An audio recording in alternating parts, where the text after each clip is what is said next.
আমি রঞ্জন আর এটা খবরের ইয়র্কারের এপিসোড 4 শুরু করছি গরম গরম ক্রিকেটের ব্রেকিং নিউজ দিয়ে।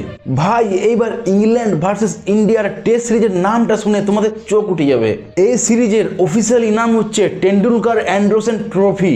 বাই দ্য ওয়ে, টেন্ডুলকারের এভারেজ ইংল্যান্ডে সেরকম কিছু না, আর না অ্যান্ডারসনের ইন্ডিয়াতে এভারেজ সেরকম কিছু আছে, কিন্তু নামটা রাখা ঠিক হয়েছে। তোমরা কি বলবে এই বিষয়ে? যাই হোক, ব্যাটিং এর লিজেন্ড, বোলিং এর লিজেন্ড, এই সিরিজে ইমোশন, হিস্ট্রি সবই থাকবে।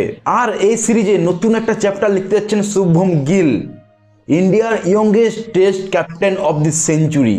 ইংল্যান্ডে ব্যাটিং এভারেজ তার 14.66।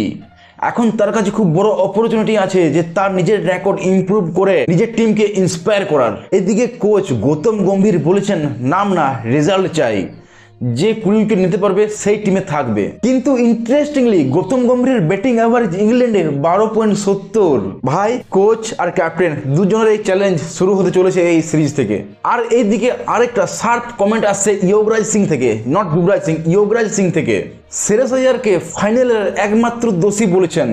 উনি বলেন যে নিজেকে বিশাল বড় মনে করে তার সাথে এমনি হয়।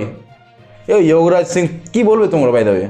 আর পিয়ুষ চাওলা, যাকে তোমরা 2011 ওয়ার্ল্ড কাপে দেখেছো, সে অফিসিয়ালি অ্যানাউন্সমেন্ট করে দিল retirement from all format of cricket. এবার তাহলে 2011 ওয়ার্ল্ড কাপ থেকে একমাত্র বিরাট কোহলি বাঁচলো যে এখনও খেলছে, বাকি সবাই রিটায়ারমেন্ট। আর যারা সিএল টি20 ফ্যান ছিলেন তাদের জন্য গুড নিউজ। ইসিবি বলেছে সিএল টি20 মানে চ্যাম্পিয়ন্স লিগ টি20 আবার শুরু হতে পারে।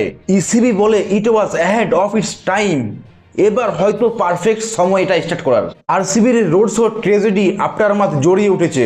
আরসিবির মার্কেটিং হেড, ডিএনএর ইভেন্ট ম্যানেজার সবাইকে পুলিশ অ্যারেস্ট করেছে। তবু আরসিবি একটা ভালো স্টেপ নিয়েছে, 10 লাখ টাকা করে ভিকটিম পরিবারকে দেবে। এই ব্যাপারে কর্ণাটকা সিএম টোটাল পুলিশকে সাসপেন্ড করেছে। পুলিশ স্টেশন থেকে শুরু করে পুলিশ কমিশনার পুরো ক্লিন চলছে। আর এই বিষয়ে গৌতম গম্ভীর একটা ইম্পর্টেন্ট কমেন্ট করে। উনি বলেন, রোড শো করতে পারবে না যদি তুমি ম্যানেজ না করতে পারো। 11 জনকে হারানো একটা সেলিব্রেশন নয়, এটা ট্রেজেডি। Fair point Gambhir. আর by the way, Kolkata ready তো, বেঙ্গল প্রো টি20 লিগ আবার স্টার্ট হতে চলেছে 11 জুন ইডেন গার্ডেনে 5 PM সুনিধি চৌহান পারফর্ম করবে। রোহিত শর্মা কোথায়? এই কোয়েশ্চেনটা ঋষভ পান্তকে করা হলে ঋষভ পান্ত একটা লিজেন্ডারি অ্যান্সার দেয়। ঋষভ পান্ত বলেন, রোহিত শর্মা গার্ডেনে ঘুমোচ্ছেন, ওনার গার্ডেনকে খুব মিস করব। পান্তের comedy timing world class boss. এদিকে রাঁচিতে বাইক রাইড করছেন এমএসডি, যে ভিডিওটা দেখে মনে হলো MSD is just not a captain cool, he is a biker cool too. কিন্তু সব কাহানি ইন্সপায়ারিং হয় না। ওমানের যে ওয়ার্ল্ড কাপ টিমটা ছিল এই পর্যন্ত এখনও তাদের প্রাইজ মানি আসেনি। আর যারা এই কোয়েশ্চেনটা করছে তাদেরকে টিম থেকে বের করা হচ্ছে। ক্রিকেটের আন্ডারবেলি না সবসময় সুন্দর হয় না। আর কুলদীপ যাদব এঙ্গেজ হয়েছেন তার চাইল্ডহুড ফ্রেন্ড ভানসিকার সাথে, একদম ফিল্মি style. Many congrats to both of them. Ajinkya Rahane একজন ওভারসিজ টেস্ট লিজেন্ড, তার কাম, কম্পোজ, ক্লাসি, পুরো জেন্টালম্যান ক্রিকেটকে জানাই বার্থডে উইশেস।